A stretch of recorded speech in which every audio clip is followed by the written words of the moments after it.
Good morning and a very warm welcome. You are watching JanataTelevision and this is English Bulletin with me, Jestha Bhattrai. The top stories first. Upper House members unhappy with government effort against coronavirus, accuses the government of spending 10 billion ineffectively. Coronavirus cases surged to 3,448, more than 170,000 people kept in quarantine. Government preparing to reopen public transportation service, authorities yet to fix the date. Hundreds of protesters in Lebanon decried lockdown, dozens injured in clashes with security forces. And Manchester City's appeal against European ban to begin today. Final verdict not expected until late August.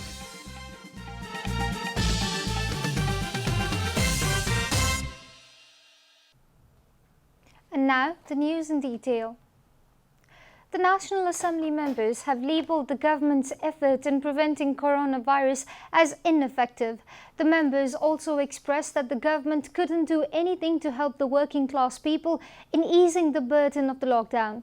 Speaking at the special hour of the Upper House, the lawmakers blamed the government of spending 10 billion rupees ineffectively.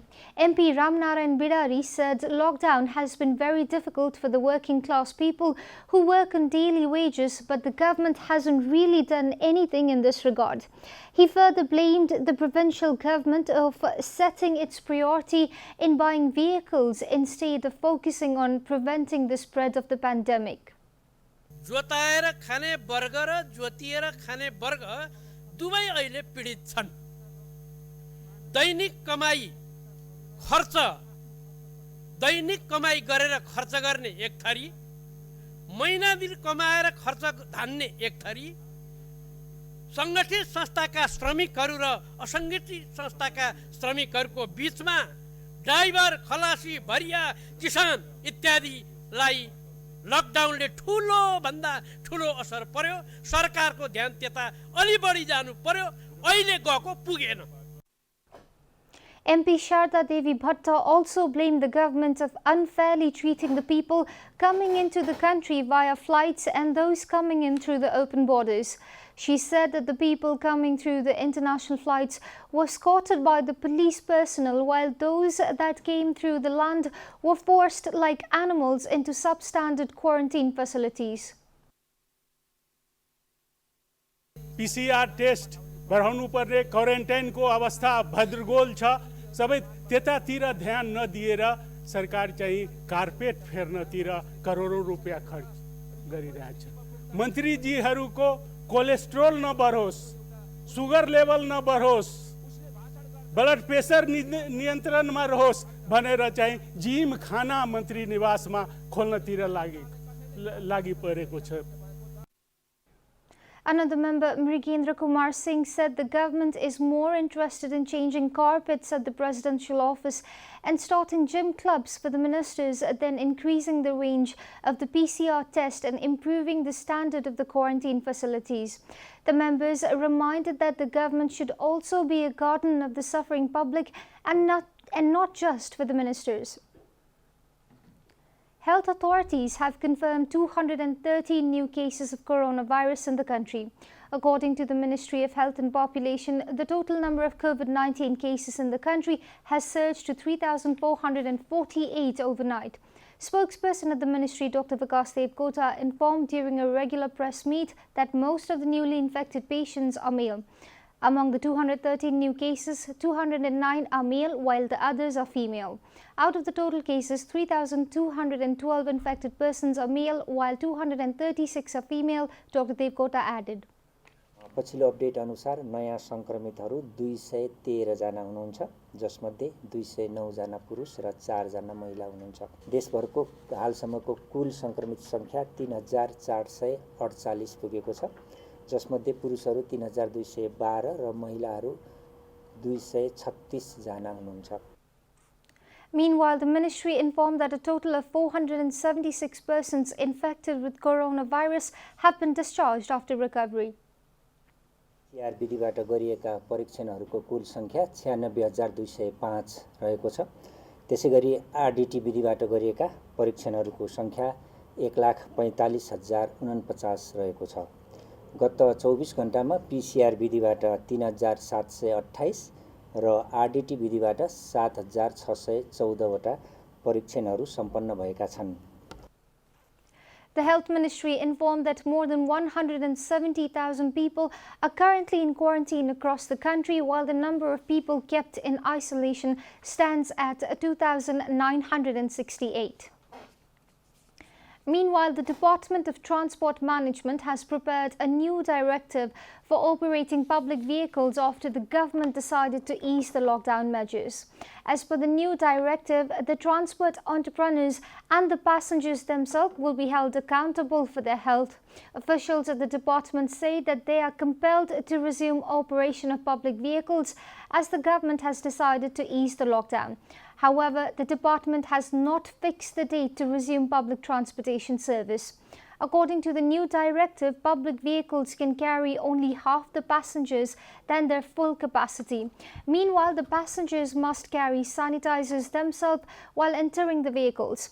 It is mandatory for the passengers to wear face masks. Meanwhile, the transport entrepreneurs have urged the government to revise the fare as the number of passengers will be reduced significantly. This is Janata Bulletin. We'll be right back after a short break.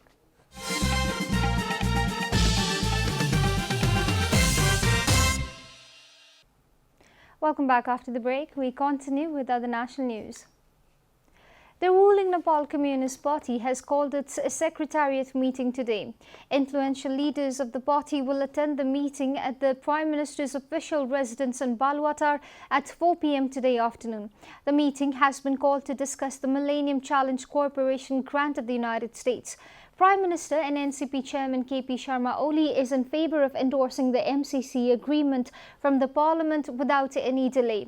Meanwhile, another chairman of the party, Pushpa Kamal Dahal, insists that party must discuss on the recommendations made by a task force headed by Janata Kanal in this issue.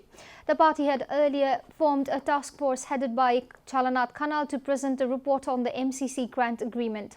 The task force has recommended the party not to endorse the agreement without any amendment. Although the government has repeatedly stated its plans of promoting electric vehicles in the country, the budget for the upcoming fiscal year indicates otherwise. The government rather announced a hike on taxes for e-vehicles. The announcement has drawn a widespread criticism from all fronts, including the main opposition party, Nepali Congress. NC lawmakers have disapproved the tax hike on electric vehicles during yesterday's meeting of the House of the Representatives, calling out the government's act as a severe blow to e-vehicles industry. Congress lawmakers have alleged the government of endangering public lives and environment. The tax raise also breaches the national energy policy, Congress leaders added. Nepal communist party बोल्नु पर्दैन, घोषणा पत्रमा लेखेको होइन, स्वास्थ्य मन्त्रालय बोल्नु पर्दैन, ऊर्जा मन्त्रालय बोल्नु पर्दैन, तपाईहरु बोल्नु भएन केही छैन। हामी बोल्छौं मात्र होइन, हिसाब किताब गर्छौं। अर्थमन्त्रीजीको एउटा सानो स्वार्थको लागि हाम्रो जनस्वास्थ्यसँग खेलवाड गर्ने, स्वच्छ एनर्जीको हाम्रो यत्रो लामो हामीले चालेको पाइला रोक्ने यो कुनै पनि अधिकार छैन। The tax hike serves the government's agenda of environment pollution and importing petroleum, Congress leaders concluded. The leaders have also urged the government to step back from its decision.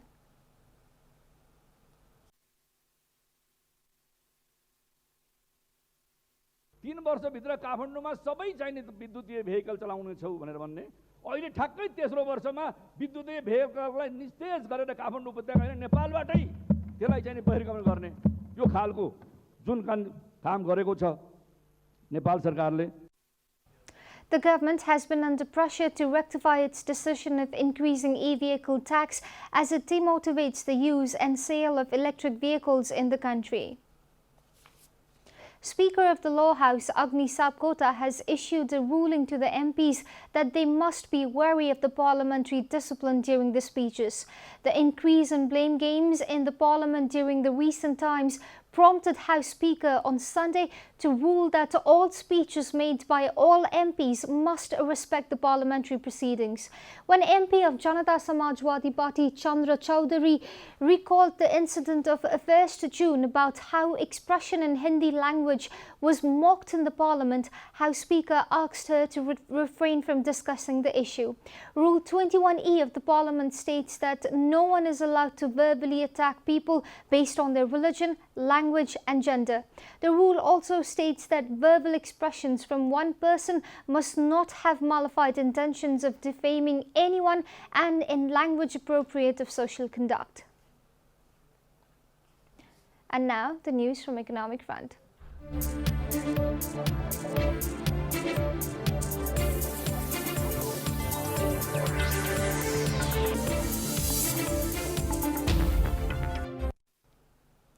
The price of gold has increased significantly by 10,400 rupees per tola as Nepal's gold markets reopened yesterday.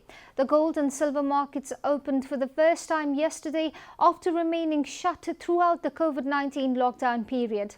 According to the Federation of Nepal Gold and Silver Dealers Association, the price of hallmark gold jumped to 87,400 rupees from rupees 77,000 on March 23rd, a day before the lockdown period. Similarly, the price of silver per 10 grams also jumped from rupees 725 to rupees 925. The Federation had ceased to regulate the gold and silver market price after the government announced lockdown to prevent and contain coronavirus outbreak on March 24. The Federation had released a press statement on Saturday updating that with the changing modalities of lockdown, the gold and silver market would operate partially from Sunday. Time for a short break here at Janata Bulletin. Stay tuned for international and sports news.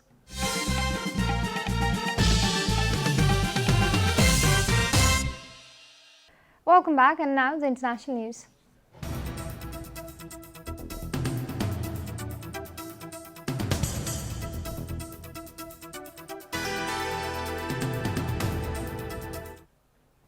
Protesters poured into the streets of the Lebanese capital to decry the collapse of economy, AFP reported. According to the French news agency, clashes erupted between supporters and opponents of Iran-backed Shiite group Hezbollah. Hundreds filled the streets in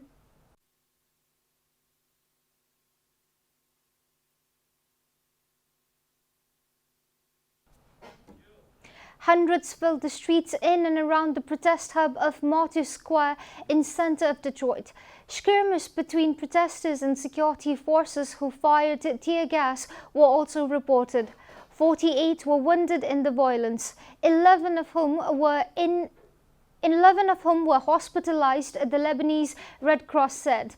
It was the first major anti-government rally attracting demonstrators from across the country since authorities relaxed a lockdown imposed in mid-March to fight the spread of the coronavirus.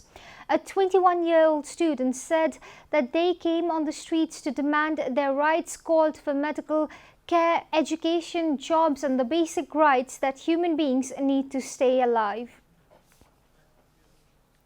Massive demonstrations against racism and police brutality filled some of America's most famous cityscapes on Saturday. Tens of thousands of people marched peacefully in scenes that were more often festive than tense. Wearing masks of urging fundamental change, protesters gathered in dozens of places, AFP reported. According to the news agency, mourners in North Carolina waited for hours for a glimpse of the golden coffin carrying the body of a native son, George Floyd, the black man whose death at the hands of police has galvanized the expanding movement. Collectively, it was perhaps the largest one-day mobilization since Floyd died 13 days ago. The peaceful march came as many cities began lifting curfews that authorities imposed, following initial spams of arson, assaults and smash and grab raids of businesses. Pamela Reynolds said she came seeking greater police accountability. The laws are protecting them, said the 37-year-old African-American teacher. The changes she wants include a federal ban on police chokeholds and a requirement that officers wear body cameras. Demonstrations also reached 4 other continents, ending the clashes in 2 European cities. You are watching Janata Bulletin, and now the latest from the world of sports.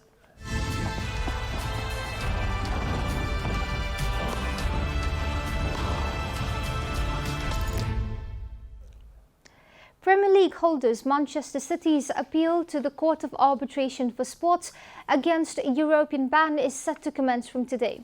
The governing body of European football, UEFA, slammed Manchester City with a 2-seasons ban this February from all European club competitions, ruling it had committed serious breaches of UEFA's final fair play regulations between 2012 and 2016, BBC reported.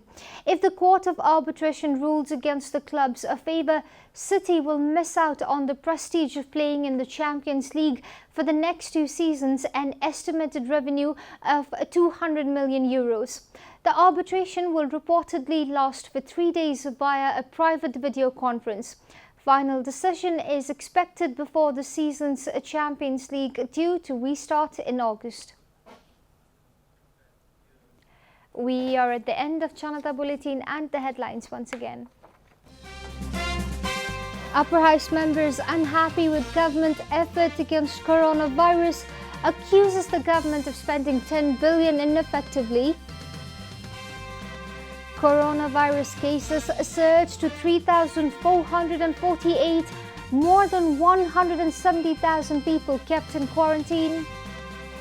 Government preparing to reopen public transportation service, authorities are yet to fix the date. Hundreds of protesters in Lebanon decry lockdown, dozens injured in clashes with security forces. And Manchester City's appeal against a European ban to begin today. Final verdict not expected until late August.